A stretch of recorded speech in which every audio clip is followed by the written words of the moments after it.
యోహాను సువార్త 3వ అధ్యాయం. యూదుల అధికారి అయిన నికోదేమను పరిసయ్యుడొకడుండెను. అతడు రాత్రియందు ఆయన యొద్దకు వచ్చి, బోధకుడా, నీవు దేవుని యొద్ద నుండి వచ్చిన బోధకుడవని మేమెరుగుదుము. దేవుడతనికి తోడయుంటేనే గాని నీవు చేయుచున్న సూచక క్రియలను ఎవడును చేయలేడు అని ఆయనతో చెప్పెను. అందుకు యేసు అతనితో, ఒకడు క్రొత్తగా జన్మించితేనే కాని అతడు దేవుని రాజ్యమును చూడలేడని నీతో నిశ్చయముగా చెప్పుచున్నాను అనెను. అందుకు నికోదేము, ముసలివాడైన మనుష్యుడేలాగు జన్మింపగలడు? రెండవ మారు తల్లి గర్భమందు ప్రవేశించి జన్మింపగలడా అని ఆయనను అడుగగా, యేసు ఇట్లనెను, ఒకడు నీటి మూలముగాను ఆత్మమూలముగాను జన్మించితేనే గాని దేవుని రాజ్యములో ప్రవేశింపలేడని నీతో నిశ్చయముగా చెప్పుచున్నాను. శరీరమూలముగా జన్మించినది శరీరమును, ఆత్మమూలముగా జన్మించినది ఆత్మయునయ్యున్నది. మీరు క్రొత్తగా జన్మింపవలెనని నేను నీతో చెప్పినందుకు ఆశ్చర్యపడవద్దు. గాలి తనకిష్టమైన చోటను విసరును, నీవు దాని శబ్దము విందువేగాని అది ఎక్కడ నుండి వచ్చునో ఎక్కడికి పోవునో నీకు తెలియదు. ఆత్మమూలముగా జన్మించిన ప్రతివాడును అలాగేయున్నాడు అనెను. అందుకు నికోదేము, ఈ సంగతులేలాగు సాధ్యములు అని ఆయనను అడుగగా, యేసు ఇట్లనెను, నీవు ఇశ్రాయేలుకు బోధకుడవయుండి వీటిని ఎరుగవా? మేము ఎరిగిన సంగతియే చెప్పుచున్నాము, చూచిన దానికే సాక్ష్యమిచ్చుచున్నాము. మా సాక్ష్యము మీరంగీకరింపరని నీతో నిశ్చయముగా చెప్పుచున్నాను. భూసంబంధమైన సంగతులు నేను మీతో చెప్పితే మీరు నమ్మకున్నప్పుడు పరలోక సంబంధమైనవి మీతో చెప్పిన ఎడల ఏలాగు నమ్ముదురు? మరియు పరలోకము నుండి దిగివచ్చిన వాడే, అనగా పరలోకములో ఉండు మనుష్యకుమారుడే తప్ప పరలోకమునకు ఎక్కిపోయిన వాడెవడును లేడు. అరణ్యములో మోషే సర్పమును ఏలాగు ఎత్తెనో అలాగే విశ్వసించు ప్రతివాడును నశింపక ఆయన ద్వారా నిత్యజీవము పొందునట్లు మనుష్యకుమారుడు ఎత్తబడవలెను. దేవుడు లోకమును ఎంతో ప్రేమించెను, కాగా ఆయన తన అద్వితీయ కుమారునిగా పుట్టిన వానియందు విశ్వాసముంచు ప్రతివాడును నశింపక నిత్యజీవము పొందునట్లు ఆయనను అనుగ్రహించెను. లోకము తన కుమారుని ద్వారా రక్షణ పొందుటకేగాని లోకమునకు తీర్పు తీర్చుటకు దేవుడాయనను లోకములోనికి పంపలేదు. ఆయనయందు విశ్వాసముంచువానికి తీర్పు తీర్చబడదు. విశ్వసింపనివాడు దేవుని అద్వితీయ కుమారుని నామమందు విశ్వాసముంచలేదు గనుక వానికి ఇంతకు మునుపే తీర్పు తీర్చబడెను.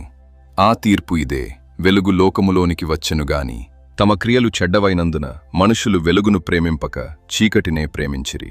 దుష్కార్యము చేయు ప్రతివాడు వెలుగును ద్వేషించును, తన క్రియలు దుష్క్రియలుగా కనబడకుండునట్లు వెలుగునొద్దకు రాడు. సత్యవర్తనుడైతే తన క్రియలు దేవుని మూలముగా చేయబడియున్నవని ప్రత్యక్షపరచబడునట్లు వెలుగునొద్దకు వచ్చును. అటు తరువాత యేసు తన శిష్యులతో కూడా యూదయ దేశమునకు వచ్చి అక్కడ వారితో కాలము గడుపుచూ బాప్తిస్మమిచ్చుచూ ఉండెను. సలీము దగ్గరనున్న ఐనోనను స్థలమున నీళ్లు విస్తారముగా ఉండెను గనుక యోహాను కూడా అక్కడ బాప్తిస్మమిచ్చుచూ ఉండెను. జనులు వచ్చి బాప్తిస్మము పొందిరి. యోహాను ఇంకను చెరసాలలో వేయబడియుండలేదు. శుద్ధీకరణాచారమును గూర్చి యోహాను శిష్యులకు ఒక యూదునితో వివాదము పుట్టెను. గనుక వారు యోహాను నొద్దకు వచ్చి, బోధకుడా, ఎవడు యొర్దానుకు అవతల నీతో కూడా ఉండెనో నీవెవని గూర్చి సాక్ష్యమిచ్చితివో ఇదిగో ఆయన బాప్తిస్మమిచ్చుచున్నాడు, అందరూ ఆయన యొద్దకు వచ్చుచున్నారు అని అతనితో చెప్పిరి. అందుకు యోహాను ఇట్లనెను, తనకు పరలోకము నుండి అనుగ్రహింపబడితేనే గాని ఎవడును ఏమియూ పొందనేరడు. నేను క్రీస్తును కాననియు ఆయన కంటే ముందుగా పంపబడిన వాడనే అనియు చెప్పినట్టు మీరే నాకు సాక్షులు. పెండ్లి కుమార్తె గలవాడు పెండ్లి కుమారుడు. అయితే నిలువబడి పెండ్లి కుమారుని స్వరము వినడి. స్నేహితుడు ఆ పెండ్లి కుమారుని స్వరము విని మిక్కిలి సంతోషించును. ఈ నా సంతోషము పరిపూర్ణమయ్యున్నది.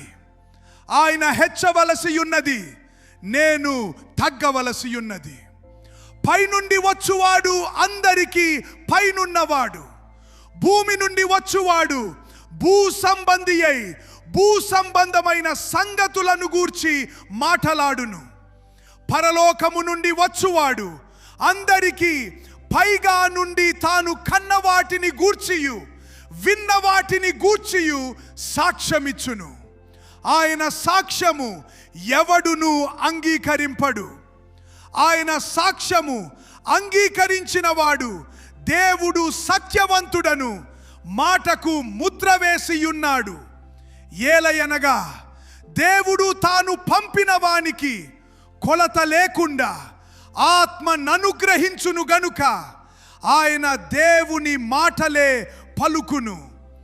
తండ్రి కుమారుని ప్రేమించుచున్నాడు గనుక ఆయన చేతికి సమస్తము అప్పగించియున్నాడు.